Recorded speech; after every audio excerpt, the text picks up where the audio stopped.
Muy bien, buenos días para todos. Hoy estamos retomando en la página 43, desde la primera puerta. Vamos a leer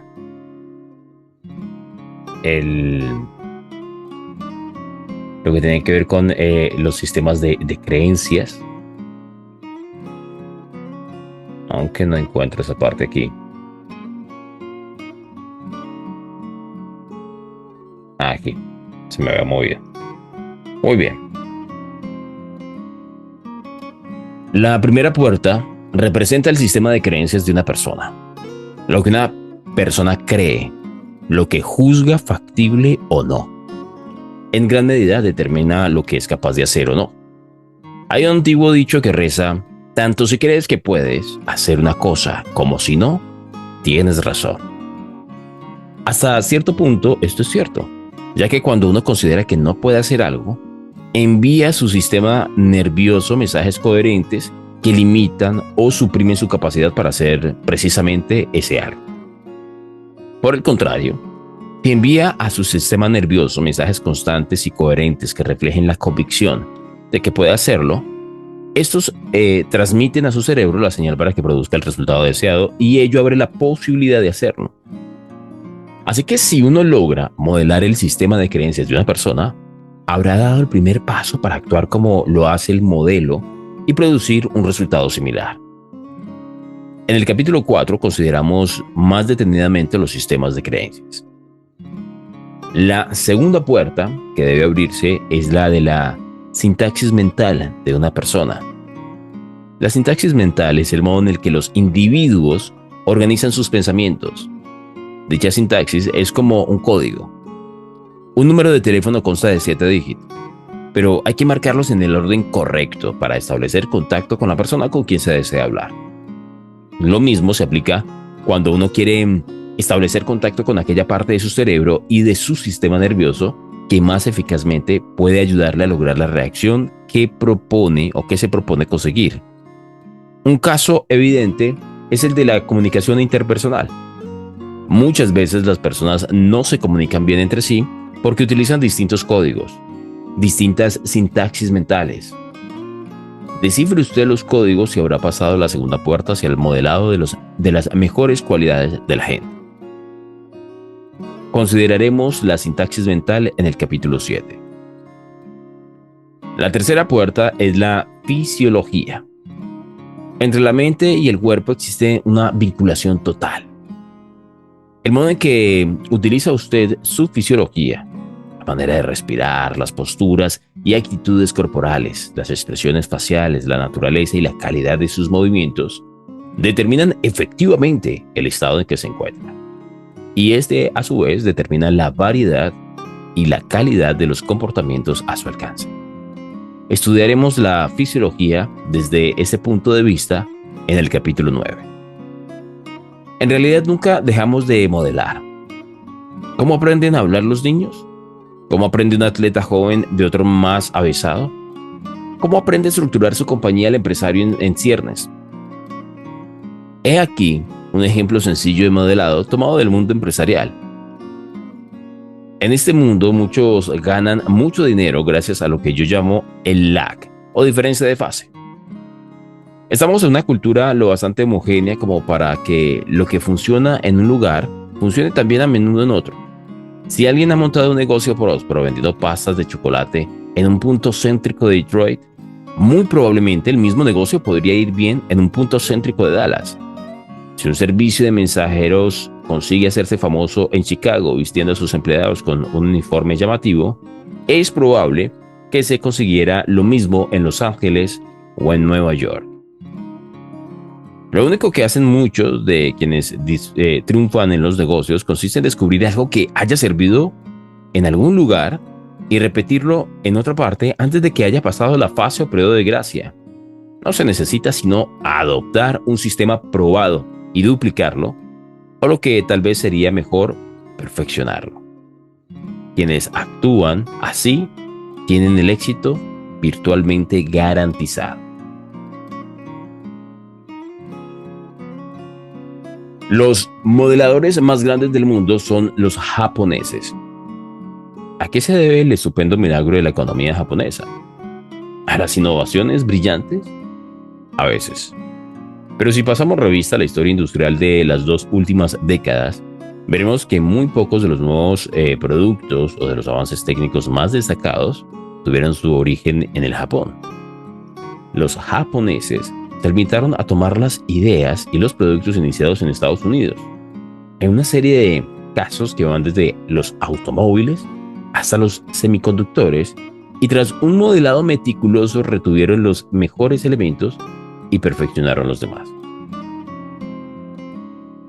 Un hombre a quien muchos consideran entre los más ricos del mundo es Adnan Mohamed Khashoggi o Khashoggi. ¿Cómo lo consiguió? Muy sencillo, tomando como modelos a los Rockefeller, a los Morgan y otros financieros de talla similar. Leyó cuanto pudo acerca de ellos, estudió sus creencias y modeló sus estrategias. ¿Qué fue lo que le permitió a Dublin Mitchell no solo sobrevivir, sino salir triunfante a partir de una de las experiencias más aplastantes que puede sufrir un hombre? Cuando estaba en el hospital, sus amigos le leyeron ejemplos de individuos que habían vencido grandes obstáculos. Obtuvo un modelo de posibilidades, y ese modelo positivo fue más fuerte que las experiencias negativas por las que atravesaba. La diferencia entre quienes triunfan y quienes fracasan no estriba en lo que tienen, sino en lo que han elegido ver y emprender a partir de sus experiencias en la vida. Mediante ese mismo proceso de modelado, yo logré resultados inmediatos, tanto para mí mismo como para los demás. Seguí buscando otros patrones de pensamientos y de acción capaces de producir resultados sobresalientes en un breve periodo de tiempo. A la combinación de esos patrones le llamo técnicas de rendimiento óptimo. Son las estrategias que constituyen el cuerpo de este libro. Pero quiero dejar bien sentada una cosa. Mi meta, el resultado que quiero obtener de usted, no es solo que domine los patrones que describo aquí. Lo que usted necesita es desarrollar sus patrones propios, sus estrategias personales. John Grinder me enseñó que no debía creer demasiado en nada, ya que siempre habrá alguna ocasión en que las cosas no salgan como uno esperaba. La PNL es una herramienta poderosa, pero solo eso, una herramienta que usted puede utilizar para desarrollar sus propios planteamientos, sus propias estrategias y sus propias intuiciones. No existe la estrategia que sirva para cualquier situación. Ciertamente el modelo no es nada nuevo. Todo gran inventor modela los descubrimientos de quienes le precedieron en el hallazgo de cosas nuevas. Todo niño modela el mundo que hay a su alrededor. La dificultad estriba en que la mayoría de nosotros modelamos a un nivel totalmente aleatorio y desenfocado. Recogemos al azar detalles y rasgos de tal o cual persona y pasamos totalmente por alto algo de otra que hubiera sido mucho más importante para nosotros. Modelamos alguna cosa de aquí y alguna otra de allá. Intentamos modelar a alguien a quien admiramos, pero solo para descubrir finalmente que no sabemos, en realidad, cómo esa persona lo consigue. Del encuentro entre la preparación y la oportunidad, resulta la especie que llamamos suerte. Tony Robbins.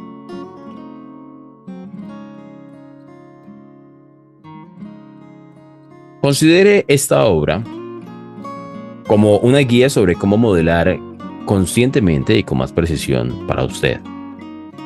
Es la oportunidad de hacer de manera consciente lo que viene haciendo desde siempre en la vida. Retomemos esa idea.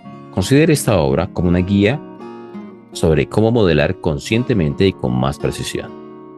Para usted es la oportunidad de hacer de manera consciente lo que viene haciendo desde siempre en la vida. Alrededor de todos nosotros abundan recursos y estrategias fenomenales. Yo le invito a que comience a pensar como un modelador, permaneciendo siempre atento a los patrones y a los tipos de acciones que producen resultados sobresalientes. Si alguien ha sido capaz de hacer algo notable, usted debe preguntarse inmediatamente cómo ha logrado ese resultado. Y espero que continuará usted en busca de la excelencia, de la magia oculta en todo lo que ve y que averiguará cómo se produce, de manera que podrá crear resultados de igual categoría siempre que quiera. El próximo tema de nuestra investigación será qué es lo que determina nuestras reacciones a las diferentes circunstancias de la vida. Vamos a seguir estudiando.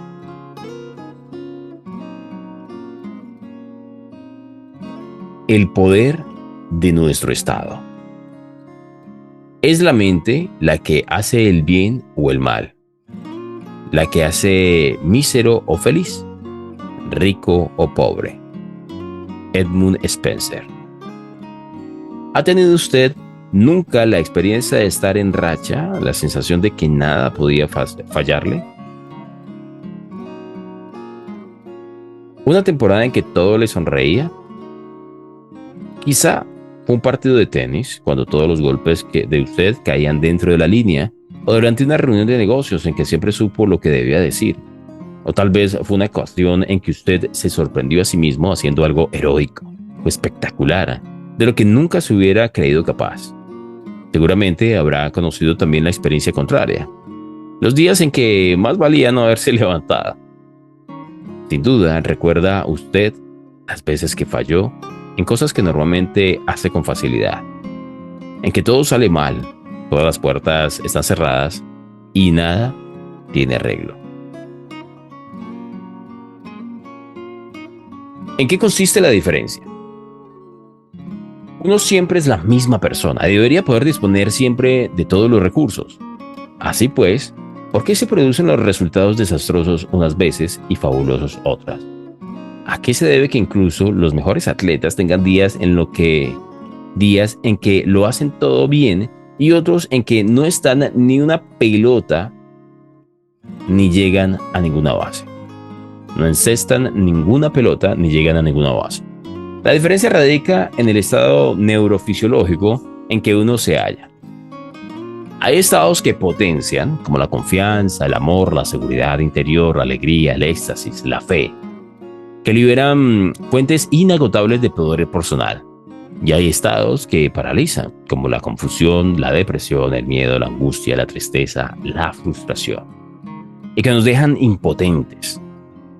Todos tenemos alternativas de estados buenos y malos, como cuando uno entra en un restaurante y la camarera le recibe con un bufido. ¿Y usted qué quiere? ¿Cree que siempre se comunica así?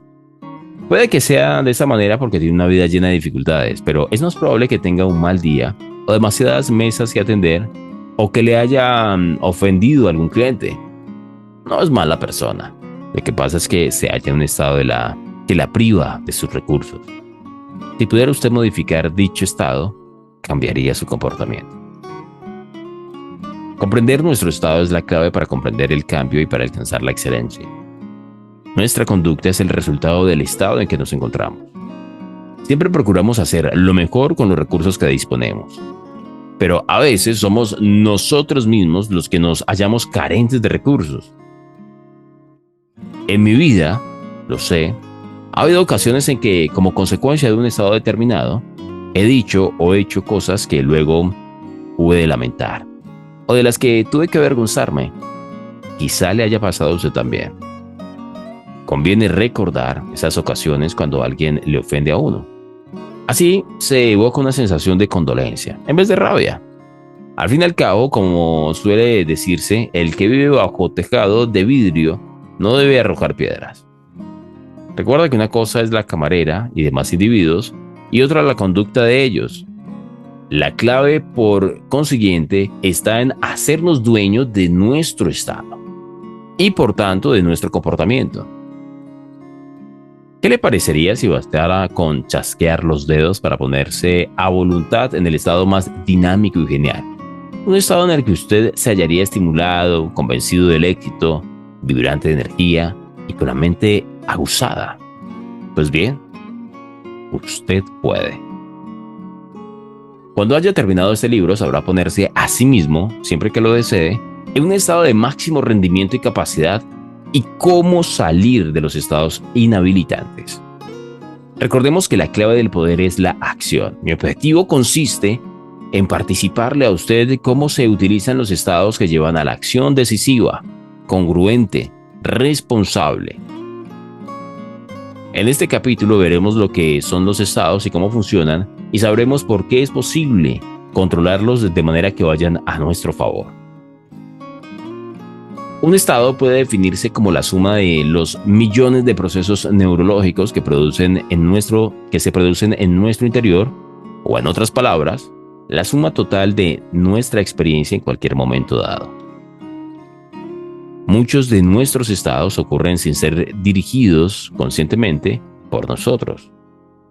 Vemos algo y frente a ello reaccionamos cayendo en un estado determinado que puede ser de los estimulantes y útiles o de los incapacitantes y limitativos. Pero en todo caso, la mayoría de las personas poco pueden hacer para controlarlo.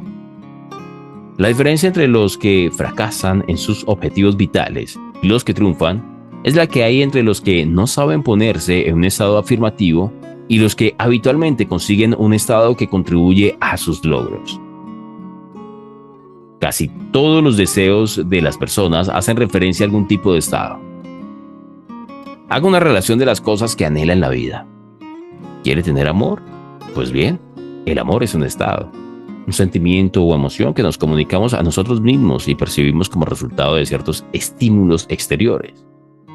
La seguridad, ser considerado, son cosas que nosotros mismos nos creamos, estados que producimos en nuestro interior. Quizá le gustaría tener mucho dinero, pero no será por coleccionar papeletas verdes ilustradas con las caras de diversos personajes notorios del pasado. Lo que usted quiere es lo que el dinero representa para usted: el amor, la seguridad, la libertad o cualquier otro estado de los que, a su parecer, el dinero puede proporcionar. De manera que la llave del amor, de la alegría, de ese poder que el hombre siempre ha buscado, la posibilidad de ser el dueño de su propia vida, estriba en saber cómo dirigir sus estados y cómo usarlo. La primera clave para dirigir su estado y producir los resultados que desea es aprender a dirigir eficazmente su cerebro. A este fin necesitamos entender un poco mejor cómo funciona. Ante todo, es preciso saber cómo se crean los estados. Desde hace siglos, al hombre le han fascinado los medios capaces de alterar sus estados y por consiguiente su experiencia de la vida. Ha ensayado el ayuno, las drogas, las ceremonias rituales, la música, la actividad sexual, determinados alimentos, la hipnosis y la oración. Todas estas cosas tienen su utilidad y sus limitaciones. Ahora, sin embargo, entrará usted en procedimientos mucho más sencillos e igualmente poderosos, e incluso más rápidos y precisos en muchos casos. Si todo comportamiento es consecuencia del estado en que nos hallamos, no produciremos las mismas comunicaciones y conductas desde un estado que libere todos nuestros recursos que desde un estado de impotencia. Entonces, la pregunta siguiente es: ¿quién crea el estado en que nos hallamos? En el mismo podemos distinguir dos componentes principales. El primero, nuestras representaciones internas. El segundo, nuestras condiciones fisiológicas y el empleo que hagamos de ellas. El cómo y el por qué se representa uno las cosas, el cómo y el por qué se representa uno las cosas, además del cómo y el qué se dice uno a sí mismo ante una situación dada, crean el estado en que se encuentra y, por tanto, los tipos de comportamiento que produce. Por ejemplo, ¿cómo trata usted a su esposa o esposo o amante cuando ella o él vuelven a casa mucho más tarde de lo que prometieron? Pues depende. Es decir, que el comportamiento de usted dependerá mucho del estado en que se encuentre al producirse el retorno de la persona en cuestión. Y dicho estado, a su vez, dependerá de las cosas que usted haya representado en su mente, por lo que toca al motivo de la ausencia. Retomamos, dependerá de las cosas que usted se haya representado en su mente, por lo que toca al motivo de la ausencia. Si durante horas ha imaginado a la persona amada víctima de un accidente, cubierta de sangre, muerta o ingresada en un hospital, cuando la vea aparecer por la puerta, la recibirá con lágrimas o con un suspiro de alivio, o con un gran abrazo y le preguntará por los motivos de la tardanza. Tal comportamiento sería una consecuencia de un estado de preocupación. En cambio, si usted imaginó que el ser amado estaba corriendo una aventura furtiva, o si pasó el rato diciéndose una y otra vez que la tardanza es una muestra del poco aprecio que esa persona siente por los sentimientos o por el tiempo de usted cuando él o ella se haga presente, recibirá una acogida muy distinta de la que ha descrito antes. Pero que asimismo será consecuencia de ese otro estado. Quiero retomar esa idea para ustedes. En cambio, si usted imaginó que el ser amado estaba corriendo una aventura furtiva, o si pasó el rato diciéndose una y otra vez que la tardanza es una muestra del poco aprecio que esa persona siente por los sentimientos o por el tiempo de usted, cuando él o ella se haga presente, recibirá una acogida muy distinta de la que se ha descrito antes o la que he descrito antes, pero que asimismo será consecuencia de ese otro estado. Al encontrarle celoso o resentido, aparecerá una gama de comportamiento diferente. ¿Por qué será que las travesuras no lo parecen mientras uno las está haciendo? La siguiente pregunta es, ¿por qué razón unos individuos se representan las cosas desde un estado de preocupación mientras que otros se plantean representaciones internas que les sumergen en la desconfianza o el enfado? Son muchos los factores que intervienen en ello. Es posible que hayamos moderado nuestras reacciones a imitación de nuestros padres u otros prototipos observados en experiencias similares. Por ejemplo, si cuando usted era niño su madre se angustiaba siempre que su padre volvía tarde a casa, quizá tienda a representarse las cosas de una manera similar y a caer en estados de aprensión. Pero si su madre solía quejarse de que su padre era un calavera en quien no se podía confiar, quizás haya modelado usted ese patrón de conducta. De esta manera, nuestras creencias y actitudes, nuestros valores y nuestras experiencias pasadas con una persona determinada afectan al tipo de representaciones que nos hagamos acerca del comportamiento de la misma. ¿Cómo creamos nuestros estados y comportamientos? Vamos a apreciar un poco esta imagen. Entonces, acompañemos la representación gráfica con la lectura que nos propone. Representaciones internas, es decir, lo que vemos mentalmente y cómo lo vemos. Lo que nos decimos y oímos mentalmente y pues cómo no lo decimos. Eso es las representaciones internas. Ahora las, condiciones fisiológicas. La postura, la bioquímica, energía nerviosa, respiración, tensión, relajación muscular. Entonces la postura física que yo asuma en un momento determinado, sumado a esas representaciones internas, van a determinar mi estado. Y mi estado va a determinar mi conducta verbal, los dichos, física, los hechos, cambio de coloración epidérmica, la respiración. Entonces esa fisiología y esas representaciones internas van a dirigir mi conducta a través del estado que yo mismo estoy proporcionando. Entonces, lo que nos decimos, lo que pensamos, es parte esencial de esos estados. En cuanto a nuestra manera de percibir y representarnos el mundo, hay otro factor todavía más importante y poderoso, que son las condiciones de nuestra fisiología y los hábitos de uso de ella. Aspectos como la tensión muscular, lo que comemos, cómo respiramos, nuestras posturas, la eficacia general de nuestro funcionamiento bioquímico influyen grandemente sobre nuestro estado. Las representaciones internas y la fisiología se unen en un bucle de control cibernético. Todo lo que afecte a lo uno afectará infaliblemente a lo otro. Por tanto, cambiar los estados implica modificar las representaciones internas y también modificar la fisiología. Si el organismo de uno que está esperando encontrar en casa a su amante, cónyuge, hijo, se encuentra en pleno dominio de sus recursos, probablemente el sujeto considerará que la tardanza se debe a un embotellamiento de la circulación o haberse entretenido con algún asunto. En cambio, si por otros motivos uno se hallara en condiciones fisiológicas de gran tensión muscular o de suma fatiga, o si padeciera dolores o un nivel bajo de azúcar en la sangre, tendría a representar las cosas en el sentido de acentuar sus impresiones negativas. ¿No es verdad que cuando usted se encuentra físicamente boyante y fuerte, percibe el mundo de otra manera que cuando está cansado o enfermo?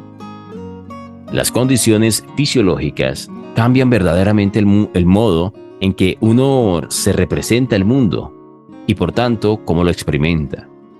Cuando usted percibe una cosa como difícil o molesta, ¿no es verdad que el cuerpo reacciona en consonancia poniéndose tenso?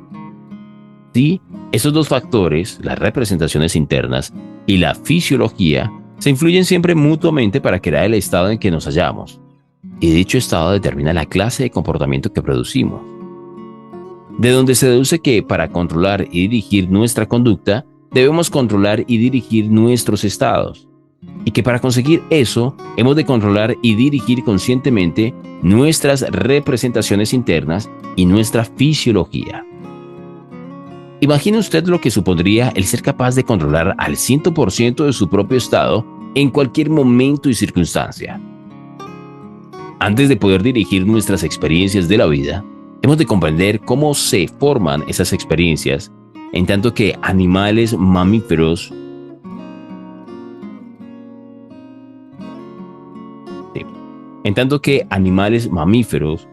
los humanos reciben y se representan la información del medio ambiente gracias a unos receptores especializados. Los órganos de los sentidos que nos comunican impresiones ópticas, vista, acústicas, oído, olfativas, olfato, gustativas, gusto, y táctiles, sistema sinestésico. La mayor parte de las decisiones que afectan a nuestro comportamiento proceden primariamente de solo tres de estos sentidos: el visual, el auditivo y el sinestésico. Estos receptores especializados transmiten los estímulos externos al cerebro. A través del proceso de generalización, distorsión y supresión, filtra esas señales eléctricas y las transforma en una representación interna. De este modo, la representación interna, la experiencia que tiene uno de un acontecimiento, no es exactamente el suceso en sí, sino una reelaboración interior y personalizada. La mente consciente de un individuo no puede utilizar todas las señales que recibe. Es probable que nos volviéramos locos si tuviéramos que atender conscientemente a los miles de estímulos que recibimos en todo momento, desde la sensación del pulso en el dedo meñique de la mano izquierda hasta las más tenues vibraciones que inciden en nuestro oído. Por ello, el cerebro filtra la información y selecciona solo la que necesita o la que espera necesitar para uso futuro, dejando que la mente consciente del individuo ignore todo lo demás. Este proceso de filtrado explica la inmensa variedad de la percepción humana. Dos personas que hayan visto el mismo accidente de circulación tal vez lo cuenten de maneras muy distintas. La una quizá prestó más atención a lo que vio y la otra a lo que oyó. Lo contemplaron desde ángulos diferentes y, para empezar, en un individuo y en otro los procesos de la percepción se apoyan en fisiologías distintas. El uno quizá tenga una agudeza visual excelente, mientras que el otro se halla en un estado físico deplorable. Puede también que una de las personas haya sido víctima de un accidente ella misma, por lo que tendrá ya registrada una representación anterior muy nítida. Sea como fuere, las representaciones que se hacen del mismo acontecimiento, esos dos testigos, pueden ser muy diferentes y además, esas percepciones y esas representaciones internas distintas se almacenarán a su vez y constituirán nuevos filtros que ayudarán a configurar las experiencias futuras. Ya tenemos las 7:31 minutos. Vamos a marcar nuestra página y dejamos para iniciar aquí. Muy bien, voy a activar los micrófonos para que quienes deseen puedan participar. Vamos a aprovechar para saludar a Ana María, la bella Angélica Bayona, a Caro, a Catherine Ayala. Saludamos también a Cristian Cárdenas, a Hugo Loaiza, a Liz, a Luisa Fernanda, a Rocío, a Rosabe, a Verónica, a Guara, a Wilder. Un abrazo cordial. Saludos esta mañana. Bueno, tenemos varias cosas interesantes aquí que podemos utilizar para nuestra reflexión. Y fíjense cómo cada vez nos hablan de la importancia de nuestro lenguaje, que son las representaciones internas. Es decir, esto que nos acaban de hablar en esta sección que leímos, yo solo representarlo una frase y es: cada quien decide el cuento que se quiere echar y si se lo cree o no. Si usted quiere echar el cuento de que su pareja está llegando tarde porque está teniendo una aventura furtiva con algún fulano, alguna fulana, pues ese es el cuento que se está echando y usted decide si se lo cree o no. John, pero es que resultó siendo verdad. Sí, pero eso no quita que todo inició desde una representación interna. Esto no le quita culpabilidad o responsabilidad al protagonista del acto. De lo que estamos hablando acá es de cómo se aborda la situación. Más importante que las circunstancias es nuestra actitud frente a las circunstancias. Entonces no vayamos a confundir las cosas, porque después dicen: no, pues es que si yo pienso que mi pareja no me es infiel, entonces no me está siendo infiel. No se trata de eso. Si lo está haciendo, lo está haciendo. El tema es cómo abordamos las circunstancias. Entonces, si nosotros nos devolvemos un poco, que encontramos valor desde el momento que empezamos a retomar la lectura, viene todo lo que avanzamos.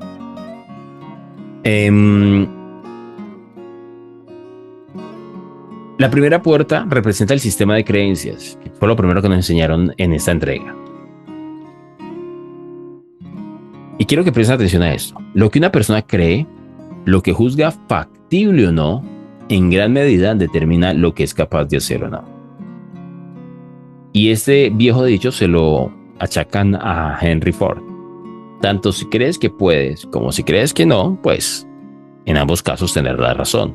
Así es como se lo achacan a Henry Ford. Aquí dice: tanto si crees que puedes hacer una cosa como si no, tienes razón. El punto de eso es: somos lo que creemos y salimos al mundo a confirmarlo. Porque lo que una persona cree, lo que juzga factible. Es decir, ¿qué hace que una persona pueda engañar a otra? Pues las creencias. Porque la otra persona va a decir: bueno, esto que me está diciendo este fulano es factible, o es, en otros términos, plausible. Es decir, no tiene que ser la verdad ni sonar como que me está diciendo la verdad. Tiene que ser plausible para mí, tiene que tener sentido. Entonces, si tú eres un fanático del fútbol y te hablan desde esa perspectiva, pues va a ser muy factible todo aquello que conecte con todo tu sistema de creencias. ¿Sí? Si nos remontamos a la historia, culturas que eran paganas, recordemos que el paganismo no era una religión per se, sino un cúmulo de diferentes creencias fuera del cristianismo. Entonces, culturas paganas se cristianizaron o encontraron sentido en la cristianización porque sus dioses o personajes mitológicos coincidían en gran parte con la historia o digamos no en gran parte, pero sí en la parte esencial de la historia del cristianismo.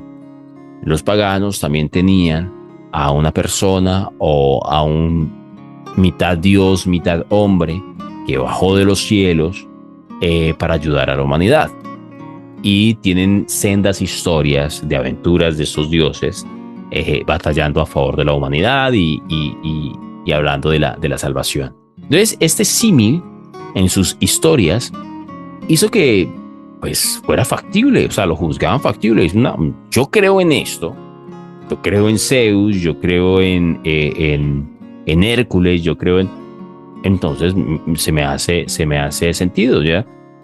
Por un lado, tengo una creencia de que Perseo, hijo de Zeus, bajó a la tierra, hizo lo suyo y salvó a la humanidad. Y por otro lado me están diciendo que hay una persona que hizo lo mismo. entonces debe ser el mismo con diferentes nombres. Es decir, nuestras creencias empiezan a dictarnos el camino a seguir. ¿Mm? Y con esta comparación no quiero tocar finas fibras, simplemente quiero señalar un hecho histórico de cómo sucedieron las cosas para que una cultura avanzara hacia otra o se dejara permear por las creencias de otra cultura. De hecho, si revisamos históricamente, el cristianismo también tiene muchos elementos del paganismo, porque pues es natural que cuando tú compartes con personas, que eso es otro punto importante, cuando tú compartes con personas hay transferencia. Si tú convives en un apartamento, cuando somos universitarios que vivimos en esos apartamentos para universitarios, tú convives en un apartamento con otras 4 personas que son muy juiciosos estudiando, eventualmente no serás mejor que ellos, pero sí subirás tu nivel y serás mejor que el promedio. Porque estás rodeado de personas que te estimulan y te hacen creer que ese comportamiento es factible. Y tú ves lo sencillo que ellos lo hacen. Y como cuando llegas los 4 años estudiando, pues no tienes otro camino que sentarte a estudiar porque son mayoría, porque tal vez al principio tú llegabas, ponías música, no les hacías mucho caso, pero con el tiempo, eventualmente, fuiste aceptando la transferencia. Entonces, eso es muy, muy valioso. Y es un punto que quiero que tengan muy en cuenta. Nuestro sistema de creencias, la representación interna, es el trabajo central del desarrollo personal. La segunda puerta que debe abrirse es la de la sintaxis mental. Es decir, el modo en que los individuos organizan sus pensamientos, ese código que utilizan y cómo se abre esa puerta. Entonces, aquí el autor nos presenta un caso que es el de la comunicación interpersonal, que muchas veces las personas no se comunican bien entre sí porque utilizan distintos códigos. Tan sencillo como cuando la esposa le pregunta al esposo, ¿qué hacemos de cena hoy?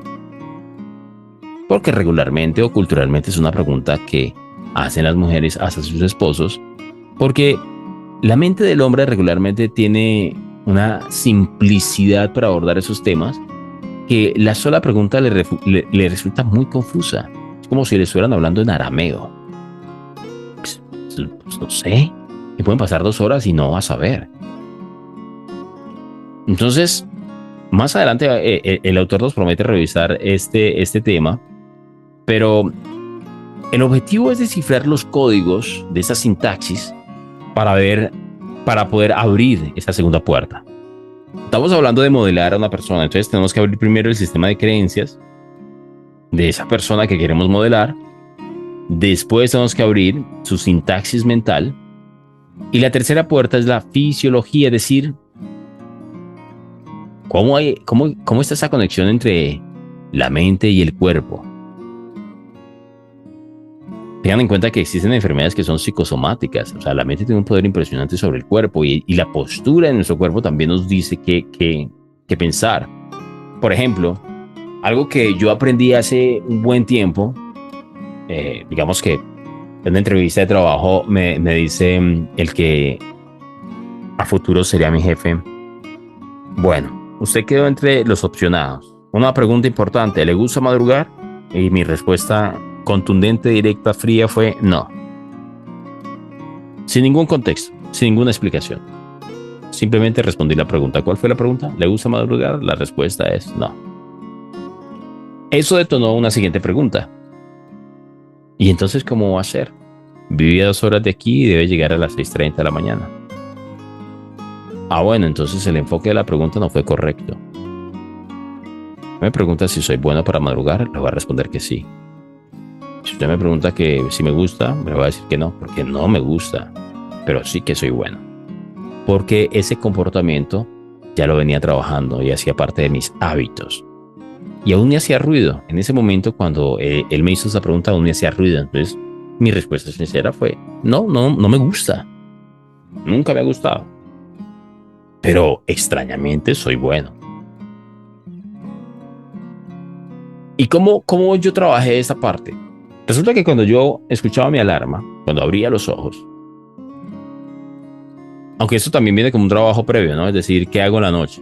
pero voy a contarles mi experiencia en la mañana. Yo abría los ojos y podía decirme muchas cosas. Entonces, fíjense el poder de las representaciones internas. ¿A uno le parece mejor idea quedarse ahí entre las sábanas, entre esas cobijas y más en ese frío de Bogotá que yo estaba en ese momento? Yo decía, qué rico, 5 minutitos más. Pero yo desarrollé un comportamiento que cuando escuchaba la alarma, me decía a mí mismo, tengo 2 segundos para ponerme de pie. Al segundo estaba sentado y a los 2 segundos estaba de pie. Y lo hacía de esta manera porque mi cuerpo, miren lo que estamos aprendiendo aquí, que es la fisiología, esa conexión entre la mente y el cuerpo. Mi cuerpo, el modo en que yo utilizo mi cuerpo, es decir, la manera, mis posturas, mis movimientos, así como lo dice el autor, van a determinar de manera efectiva mi estado mental. Entonces, al yo sentarme de un sacudón, obviamente no en sentido de alarma, sino en sentido de energía, y me sentaba de una sola y después me ponía de pie, ese movimiento le enviaba la señal a mi cuerpo, a mi mente, mi comandante, estamos despiertos. Y entonces el cerebro mandaba a encender todos los sistemas. Entonces se prendía la otra parte del cerebro que hacía falta para uno no hablar así como... Entonces, esa efectividad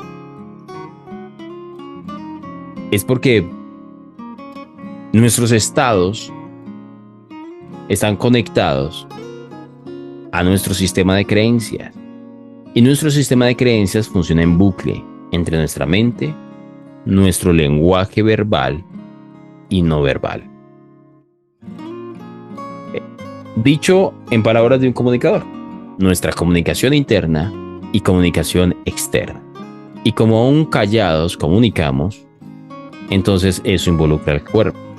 ¿Cuáles son los 3 tipos de comunicación que nos enseñan en comunicación social?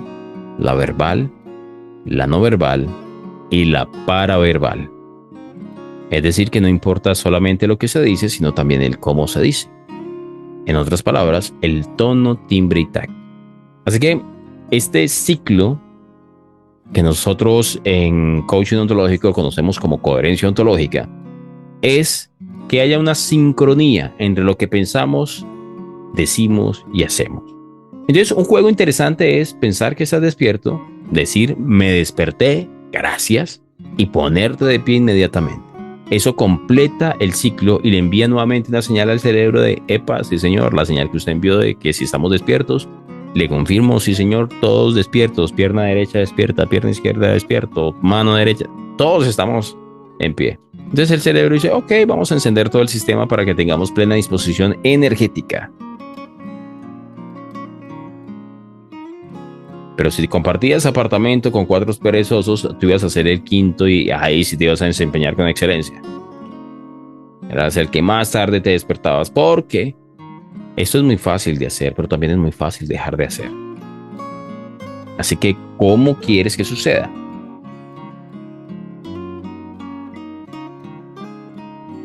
Nosotros podemos modelar la forma en la que una persona estudia, la forma en la que una persona lee.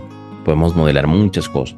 De hecho, si yo invito a alguno de los miembros del club a leer, es muy factible que su estilo de lectura se parezca a la mía, dependiendo del tiempo que lleve conectado con el club y de lo atento que haya estado.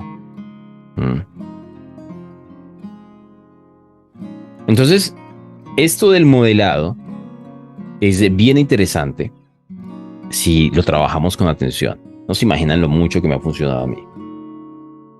Y esa frase me encantó. Del encuentro entre la preparación y la oportunidad resulta la especie que llamamos suerte. Para la gente que se prepara, la suerte no existe. Es simplemente estar preparado para cuando la oportunidad se presenta. Vamos a leer por acá en el chat. Dice... Bueno, Catherine, excelente y bendecido día. Dice Catherine. La forma de cambiar nuestros comportamientos es accionando. Así es. Hay de hecho una invitación de un autor que dice acción masiva imperfecta. Es decir, no tenemos que quedarnos a planear absolutamente todo, simplemente accionar. Obviamente debemos tener una previa planeación, pero no debe ser un plan perfecto. Debe ser un plan de acción. Y si en el camino nos damos cuenta que podemos mejorar algo, lo vamos mejorando en la marcha. Mientras tanto, vamos actuando, vamos corrigiendo. Dice también Catherine, y eliminar los modelados de nuestro pasado. Claro, si tú te comportas como la Catherine del pasado, ¿cómo vas a construir la Catherine del futuro? No tiene el más mínimo sentido. Si yo quiero ser alguien diferente, no puedo comportarme como alguien que ya no quiero ser. Y ese es un dato bien interesante que comparto he compartido varias veces en el club, pero sé que hay miembros nuevos, entonces quiero que lo tengan en cuenta. Hoy quiero que hagan un ejercicio, ni siquiera les voy a explicar. Bueno, sí les voy a explicar, pero quiero que hagan el ejercicio. Quiero que vayan al closet hoy y revisen de toda la ropa que tienen, ¿cuál lleva ahí tiempo que ni siquiera sabía que tenía? O que de repente sabe que tienen, pero ya no sienten el mismo entusiasmo de usarla. Y que antaño la usaban, pero ya no. Y está ahí. Si encuentras ropa de esa, deshazte de ella. Esa ropa no te pertenece.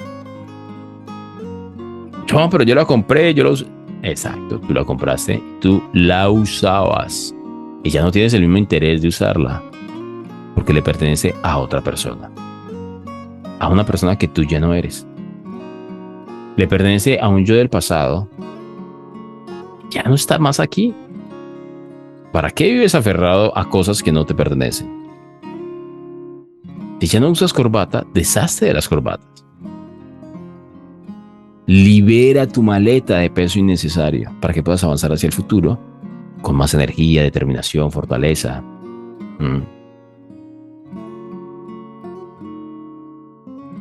¿Qué me hago entender? Dice Ana María, bueno, le comparto mi experiencia, coloqué 5:30 para salir a trotar, apagué el despertador y seguí durmiendo y todo se me atrasó. Eso pasa mucho, Ana María. De hecho, es el comportamiento más habitual. Y un craso error que cometen las personas es colocar alarma 5:30, 5:35, 5:40, porque no le está haciendo ningún bien a sus estados internos, a su cerebro. El cerebro sufre con esa despertadera cada 5 minutos, porque son cada 5 minutos. O sea, imagínese que usted se demora, está trabajando, no sé, lavando autos. Y usted se demora hora y media lavando un solo auto. Pero entonces empieza a lavar un auto y a los 5 minutos su jefe le dice, epa, aquí tiene otro. Y te toca pasar ese otro, porque tu jefe te lo dijo. Y a los 5 minutos pasas al otro, porque tu jefe te lo dijo. Y a los 5 minutos, entonces nunca terminas de lavar ninguno y tienes una cantidad de cosas ahí atrasadas. Entonces esto llena el cerebro de una información innecesaria. Porque a los 5 minutos apenas si está iniciando ese nuevo ciclo de sueño y él necesita por lo menos hora y media para completar el ciclo. Y tú lo estás despertando 5 minutos después. Y cada 5 minutos lo estás obligando a iniciar nuevamente un ciclo de sueño. Entonces, no es la forma. Aquí vamos a ir aprendiendo cómo corregir esas cositas. Si yo coloco la alarma a las 5:30, Ana María, me pongo en pie de una, sin meditarlo. Porque meditar apenas te despiertas no es la mejor opción. Alguna gente dice, no, es que me levanté y como tengo el propósito de aprender a meditar, me puse a meditar y me quedé dormido. Obvio. Entonces, ya saben, el poder de nuestro estado.